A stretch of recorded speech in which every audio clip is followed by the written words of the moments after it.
मी त्या राजकारणात पडतच नाही आणि पडणार बी नाही. मी एकदा बोललो की बोलतोच, मी नाही बदल करत. काय टप्पा कोणचा आहे असो, शेवटी मराठा समाज आरक्षणासाठी जागृत आहे. माझं महाराष्ट्रातल्या मराठा समाजाला आणि सर्व जनतेला विनंती की सगळ्यांनी 100% मतदान करावं. कारण हा लोकशाहीचा खूप मोठा उत्सव आहे. आपण सगळ्यांनी 100% मतदान करावं.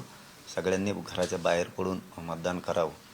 त्यातले त्यात मराठ्यांनी तर 100% मतदान करावं. आपले लेकरं डोळ्यासमोर ठेवून, कारण आपला आरक्षणाचा प्रश्न मार्गी काढणं आपली जबाबदारी. आता हे झालं गेलं, हे होईल. आता येतील पडतील निवडून, काय व्हायचं तर यांचं होईल. आपल्याकडे लक्ष द्यायला कोणी नसणार आहे. आपले मुलं शिकले पाहिजे, ते नोकऱ्याला लागले पाहिजे, ते सुशिक्षित बेकार नाही राहिले पाहिजे. आपण केलेल्या कष्टाचं चीज झालं पाहिजे, हे डोळ्यासमोर ठेवून 5व्या टप्प्यातल्या सगळ्या मराठ्यांनी आपल्या लेकराच्या हितासाठी काम करा. जो सगळ्या स्वैराच्या अंमलबजावणीच्या बाजूनं मराठा आणि कुणबी एकच आहे या बाजूनं बोलल, अशांनाच आपण सहकार्य करा. कारण आपण राज्यात कोणालाच पाठिंबा दिला नाही. कुठलाच पक्ष, कुठलाच अपक्ष कोणालाच दिलेला नाही. यावेळेस तुम्हाला ज्याला पाडायचं आहे त्याला समाजानं पाडा, पण यावेळेस मताची ताकद दिसू द्या. ताकदीनं सगळ्यांनी पाडा. अंतरवालीतली या सभेची कशी सगळी तयारी सुरू आहे? जसं तुम्ही आधी म्हणालात की बरेच 2 लाख लोक आधीच येण्याची तयारी, काल बैठक पण झाली, काही लोक तुम्हाला भेटून पण गेले. हो, काल मराठवाड्यातले काही, विदर्भातले काही बांधव आले होते काल. आंतरवाली सभा नाही आहे, आमरण उपोषण 4 जूनला आहे. त्या संदर्भात आले होते की ते सगळेच म्हणणं आहे की आम्ही तिथं येणार आहे सगळे 3 तारखेलाच. म्हणजे आता मी कसं नाही म्हणू शकत नाही आहे ना, त्यांना मला पाठबळ आशीर्वाद देण्यासाठी यायचे. मी तर लढणार आहे, शेवटच्या टोकापर्यंत लढणार आहे. जीवाची बाजी लावून मी तिथं लढणार आहे. माझ्या करोडो गोरगरीब मराठ्यांना सगळ्यांना आरक्षण दिल्याशिवाय मी नाही हटणार आणि मी कठोर आमरण उपोषण करणार आहे. आणि 4 जून ही तारीख माझी 3-3.5 महिन्यापूर्वीच फायनल केलेली आहे. त्याच्यात कसलाच बदल करणारही नाही मी आणि माझी इच्छा पण नाही. माझ्या समाजाचा आग्रह आहे की तुम्ही उपोषण करू नये, पण माझा आग्रह मी त्यांचा कधीच मोडत नाही आहे. पण माझा आग्रह आहे की माझ्या समाजाला सुद्धा न्याय मिळाला पाहिजे. माझ्या समाजाचे लेकरही मोठे झाले पाहिजे. बाकीचे त्यांच्या समाजासाठी लढले. मी या ज्या जातीत जन्मलो त्यांचं काहीतरी देणं लागतो. त्यांचा मुलगा म्हणून मायबाप मराठा समाजाचं मी काम करतो आहे आणि मी शेवटच्या टोकापर्यंत लढून 4 जूनला मी कठोर आमरण उपोषण करणार. मराठ्यांना ओबीसीतून आरक्षण मिळवून दिल्याशिवाय मी हटणार नाही. तर त्यामुळं काल खूप लोकांची इकडं ओढ होती, तर तेही तयारी करतात. सगळेच येणार आहेत तर अंतरवलीत 4 जूनला येतील. जरांगे पाटील हे गेवराई किंवा परळीतून विधानसभा लढू शकतात अशी चर्चा आहे. असं काही ठरलंय किंवा याबाबत काही चर्चा झाली काही, किंवा तुम्हाला कोणी कार्यकर्त्यांनी किंवा अशी विनंती केली? नाही नाही नाही, माया आता का मागायला लागायला लागली. मी त्या राजकारणात पडतच नाही आणि पडणार बी नाही. मी एकदा बोललो की बोलतोच, मी नाही बदल करत. मी लोकसभेतच नाही म्हणलो होतो, इथे मला राजकारणात जायचंच नाही आणि जाणार पण नाही. मी कुठंच उभा राहणार नाही, कुठंच. ते पण महाराष्ट्रात कुठंच नाही. परत म्हणताना महाराष्ट्राच्या बाहेर बी नाही. मला राजकारणात जायचं. माझ्या जन चळवळीवर खूप विश्वास आहे.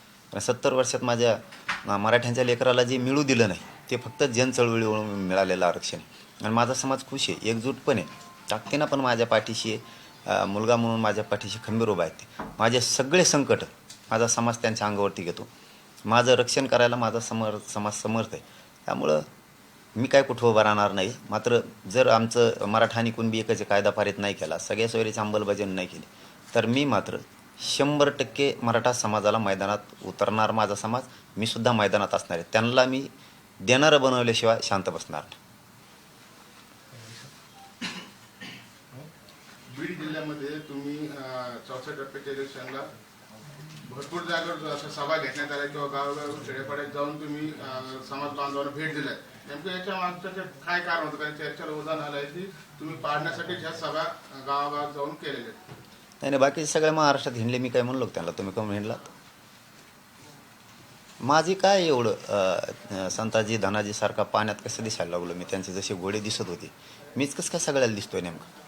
मी का सप्ते येतं, हिंदू धर्माच्या वारकरी संप्रदायाचे मोठमोठाले सप्ते आहेत, त्यांचे आशीर्वाद घ्यायला जातो आहे, लग्नाला जातो आहे.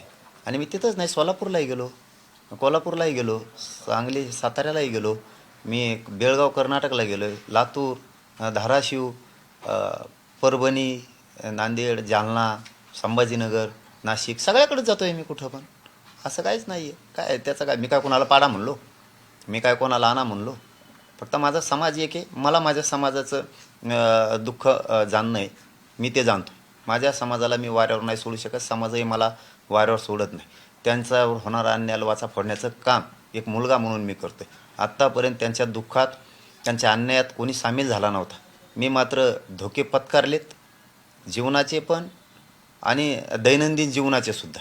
वैयक्तिक माझ्या जीवाचा सुद्धा बाजी लावलेली मी. त्यामुळे मी माझं काम माझ्या समाजासाठी, त्यांच्या अन्यायाला वाचा फोडण्यासाठी ताकदीनं करतो. आणि माझा शब्द आहे मराठा समाजाला, जीव जरी गेला तरी मी हटत नाही. पण तुम्हाला आरक्षण दिल्याशिवाय मी मराठा समाजाला आरक्षण दिल्याशिवाय मागं सरकतच नाही. कोणाला काय काय करायचं करू द्या, कोणाला या साईट्या नेमू द्या, कोणाला आमच्या आई बहिणीवरती हल्ले करू द्या, कोणाला माझ्या समाजावरती हल्ले करू द्या, लाखो पोरांवरती केसेसही करू द्या, आम्ही कोणीच हटत नाही. ज्यांना त्रास झाला ते हटत, ते तर जास्त ताकदीनं आता कामाला लागले. तुम्हाला 4 जूनच्या आंतरवालीतल्या आमरण उपोषणात मराठी किती ताकदीनं आहेत ते आपल्या मीडियाच्या बांधवाला जे नाव ठेवते ना त्यांच्या लक्षात येईल. मराठा 4 जूनला किती ताकदीनं येतं. आमचं आंदोलन शांततेत, शांततेचं युद्ध आमचं कोणी नाही रोखू शकत. शांततेत म्हणजे शांततेत. आणि माझ्या समाजाला मी एकदा शांत सांगितलं की समाज पुढं जात नाही आणि मीही समाजाच्या पुढं जात नाही. आत्तापर्यंत तसा विषय कालही मी परवा आव्हान केलं, बीडच्या आणि महाराष्ट्रातल्या सगळ्या मराठ्यांशी शांत राहायचं. परवापासून मराठा सगळा शांत आहे, कोणी काहीच नाही. जे लेथेत, जे आमचा अपमान करते, जे आम्हाला हिणवते त्यांच्याकडे फक्त बघते. कारण माझा समाज शांत आहे हे आम्हाला पक्का माहिती आहे. फक्त आम्हाला बदनाम केलं जातं. निवडणूक जातीवर जात असेल तर हे चुकीचं आहे असं संभाजीराजे म्हणतात. तर काय करणार, ज्याला न्यायची त्याच्या विचाराला कोण काय करू शकतो. ज्याला जातीकडेच न्यायचं आहे त्याला कोण काय करू शकतो. शेवटी अगोदर निवडणुकीच्या काळात मी चांगला होतो. बघा ना त्यांच्या पोस्ट, त्यांचे व्हिडिओ बघा, त्यांचं काय म्हणते स्टेटस बघा, खूप चांगला होतो त्यावेळेस मी. नुसतं मतदान पडलं की दुसऱ्या दिवशी सकाळीच माझ्या विरुद्ध सुरू झालं पोस्ट. म्हणजे त्या दिवशी मी विरोधक नव्हतो, दुसऱ्या दिवशी सकाळी कसं काय झालं. आता त्यांना काय असतं ती सवय असते लागलेली शेवटी. पण आम्ही ते विषय सोडून दिलेला आहे. तेव्हा माझ्यासाठी परवाच विषय संपला. कारण एकदा संपला म्हणलं की संपलाच. परवाच्यालाच माझ्यासाठी तो विषय संपलेला आहे. आपण समजदार आहेत ना, माझा समाज समजदार आहे. माझ्या समाजाला, मराठ्यांना माणुसकी त्यांची जिवंत आहे. चला पुढच्याला एकदा माणुसकी जर आपली जिवंत आहे ना, पुढच्याला सुधारायची एकदा संधी द्या. आम्ही त्यांना एक सुधारायची संधी द्यायला लागलो. सुधारतेत का बघू, झाले त्यांच्या सुधारणा तर चांगली, नसता शेवटी नाविलाज आहे मराठा समाजाचं. प्रमाणपत्र देण्याची प्रक्रिया मनोज जरांगे पाटील यांच्याकडून मराठा समाज हा महाराष्ट्रातला मोठा बांधव आहे त्याप्रमाणे वागत होता. परंतु हल्ली असं दिसून येतं की त्यांच्याकडून 2 समाजामध्ये तेढ निर्माण केल्याचं असा तुमच्यावरती आरोप केला जातो. आरोप करणारले धोरणात हे वाटतं मला. कारण त्याला एकतर कळायला पाहिजे, जातीवाद कुठं केला एकदा दाखवून तर दे. इथं आम्ही चुकलो ते दाखवून दे. मी आत्तापर्यंत गावखेड्यातल्या ग्रामीण भागातल्या एकाही ओबीसी बांधवाला दुखावलेलं नाही आजपर्यंत. नेत्याला सोडत नाही, मी सोडणार सुद्धा. आपण एकदा जे बोलतोय ते करतोय, कारण कुणाला दुखावलंच नाही ना. तुम्ही बोलल्याशिवाय मी बोललेलो नाही, त्याचे पुरावे आपल्याकडे.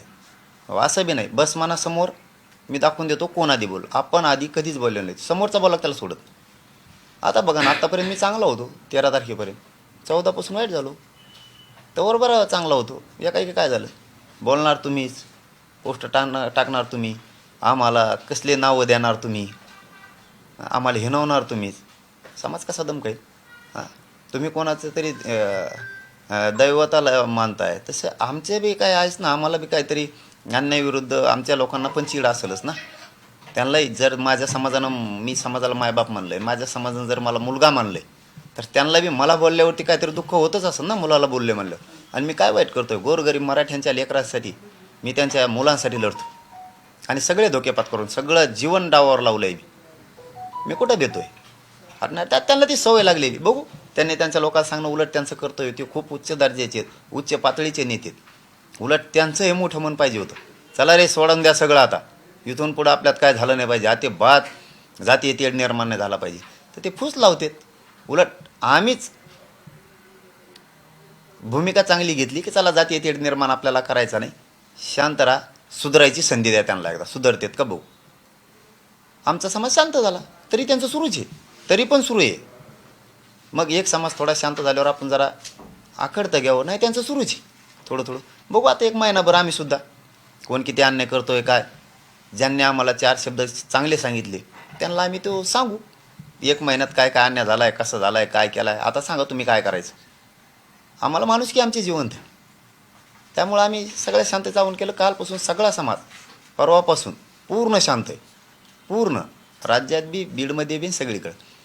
आता ते परत परत त्यांचं सुरूच आहे. ठीक आहे, देऊ मराठा समाजाला माझी विनंती आहे, शांत राहा, काय होत नाही, काही होत नाही, शांत राहा. बघू किती दिवस करतायत, कारण एकदा सुधारण्याची संधी देऊ, सुधारतात का बघू. प्रमाणपत्र देण्याची जी प्रक्रिया होती आतापर्यंतची, इलेक्शन पिरियडमध्ये थांबली, त्याच्यानंतर शासनाने काही त्याला प्रोत्साहन दिलेलं नाही. आपण काय भूमिका घ्याल?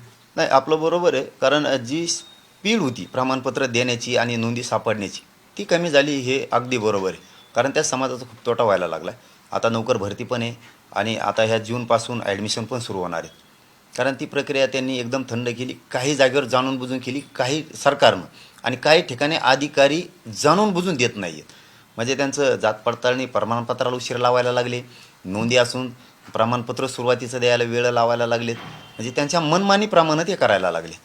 परंतु मी आयुक्त साहेबाशी पाठीमागच्या आठवड्यात बसलो होतो, तर त्यांचं म्हणणं आलं की थोडं 20 तारखेपर्यंत आचारसंहितेमुळं थोडंसं वर्ग कमी आहे. ठीक आहे, आम्ही ते समजून घेतलं. बघू तिथून पुढं बी ताकदीनं सुरू करतायत का, असतं आम्हाला पुन्हा रस्त्यावरती न्यायासाठी उतरावंच लागणार आहे. आम्ही मात्र ओबीसीतून आमचं हक्काचं आरक्षण, जे शासकीय नोंदी आहेत आमच्या, की ज्या या देशात कोणाच्याच नाहीत, आमचं खरं आहे ओबीसीतला अर्थ, ते घेतल्याशिवाय आम्ही हटत नाही. चलो, धन्यवाद भाऊ.